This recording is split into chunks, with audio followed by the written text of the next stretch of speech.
जन्नत में इन दो उंगलियों की तरह करीब करीब होंगे। मगर आपने इन हाफिजों की कद्र ही कब किया है। आज अमीर अपने बच्चों को इसलिए नहीं पढ़ाते कि मदरसे में भेज दूंगा तो मोहल्ले वाले मुझे ताना देंगे कि तूने यतीमों में भेज दिया। अल्लाह की कसम लेकर के कहता हूं, ए अमीरों तुम्हारी अजमत को सलाम और अल्लाह आपको हलाल दौलत बेशुमार दे। मगर मैं आपसे सारी जमात से मैं यहां कहता हूं कि अगर ये मदरसे ना हो तो बताओ मस्जिदों के मौजिन कहां से आएंगे, मदरसे के मुदर्रिस कहां से आएंगे, मस्जिदों के इमाम कहां से आएंगे। आपने तो ये समझ लिया है कि मौजिन का मतलब यह है कि उंगली झाड़ू लो, सफाई करो, इमाम साहब का टिफिन लो, खाना लो। अल्लाह के नबी ने इन मौजिनों की परेशानियों को देखते हुए एक बार हाथों को उठा करके कहा था, मौला करीम मेरी उम्मत के मौजिनों की मगफिरत फरमा देना।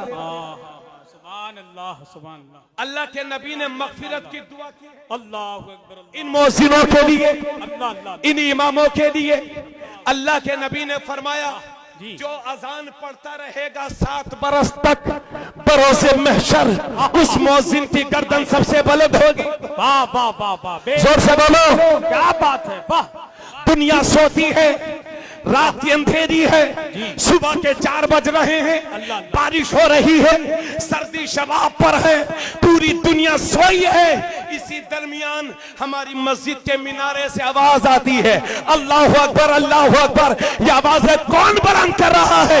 यह हमारी मस्जिद के मुअज्जिन बुलंद कर रहे हैं। बेशक बेशक हक है, सच्ची बात है। मुफ्ती साहब बहुत अच्छा, इन मुअज्जिनों की कभी दावत कर दिया करो, कभी नजराना दे दिया करो।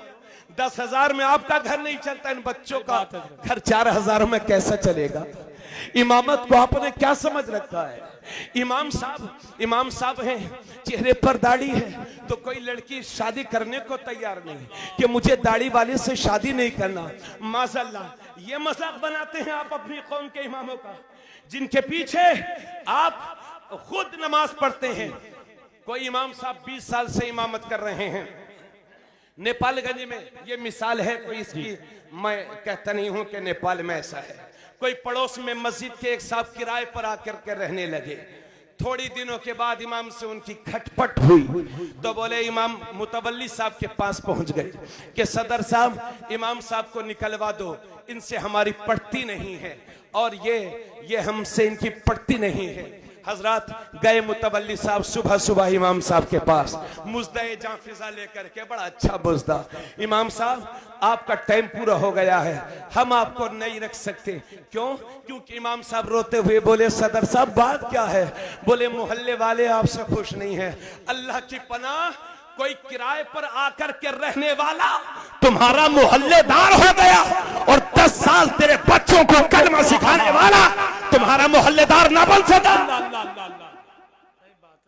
इमामों के साथ ये सुलूक जी, इस सुलूक ने हमको बर्बाद कर रखा है। सही बात है, बिल्कुल। आज अमीर बच्चे, हाजी रजब साहब, हाजी किधर है? हाजी रजब साहब माशाल्लाह, हाजी हसन मोहम्मद साहब और हमारे हजरत नेताजी साहब, हाजी साहब और हमारे तमाम यहाँ पर जितने सरमाएदार बैठे हैं, मैं आपसे भीख मांग रहा हूँ, आपसे हो सके तो अपने किसी बच्चे को आलिम भी बनाइए, हाफिज बनाइए, पोते को बनाइए।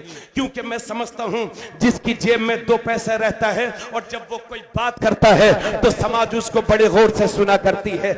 आपसे मैं रिक्वेस्ट करता हूँ, आपसे दरखास्त करता हूँ, आप मेरे बड़े हैं, उम्मत को तरक्की के रास्ते पर लाने के लिए आपके कंधों पर बहुत बड़ी जिम्मेदारी है। आज लोग ये समझते हैं कि हमारे बच्चे हाफिज हो जाएंगे तो क्या पढ़ेंगे, या तो मदरसे के मुदर्रिस बनेंगे या मस्जिद के इमाम बनेंगे। लोगों ने ये समझ रखा है कि इमाम का मतलब ही क्या है। इमाम का मतलब यह है, इमाम लोग अपने बच्चों के पेट नहीं भर पाते, इमाम लोग अपने बच्चों को अच्छे स्कूलों में नहीं पढ़ा पाते, इमाम लोग अच्छा खाना नहीं खा पाते। अल्लाह की कसम लेकर के कह रहा हूँ, आपने इमामत को जिस नजरिए से भी देखा हो, मगर मैंने तो इस नजरिए से देखा है कि इमामत का मुसल्ला ये वो मुसल्ला है जिस पर मदीने में मेरा नबी खड़ा हुआ है। हाँ हाँ, इमामत का मुसल्ला ये वो मुसल्ला है कि जिस पर सिद्दीक़ अकबर खड़े हो गए हैं, तो अदल का सलीका दे दिया है, उमर खड़े हो गए हैं, सिद्दे सदाकत का पाठ पढ़ा दिया है, उमर खड़े हो गए हैं, तो अदल करने का सलीका दे दिया है। हाँ हाँ, इमामत ही का वो मुसल्ला है कि जिस पर उस्मान खड़े हो गए हैं, तो सखावत के जौहर बिखेर दिए हैं। यही वो मुसल्ला है कि जिस पर मौला अली खड़े हो गए तो शुजाअत के जलवे दिखा दिए हैं। हाँ हाँ, यही इमामत का वो मुसल्ला है कि जिस पर करबला में हुसैन खड़ा हो गया तो पूरे का पूरा इस्लाम बचा गया है। हाँ हाँ, इमामत ही का वो मुसल्ला है कि जिस पर गरीब नवाज खड़ा हो गया तो 90 लाख लोगों को कलमा पढ़ा के मुसलमान बना दिया। हाँ हाँ, यही वो मुसल्ला है कि जिस पर गौसे आजम खड़े हो गए तो करोड़ों लोगों की तकदीर को संवार दिया है। हाँ हाँ, यही वो मुसल्ला है कि जिस पर इमाम अहमद रजा खड़े हो गए तो हर सुन्नी को आशिक रसूल बना दिया। नारे तकबीर, नारे रिसालत, नारे हैदरी, नारे हैदरी, इश्क मोहब्बत, बस्ती बस्ती करिए कादरी कान पर मुफ्ती तबरेज आलम साहब किबला।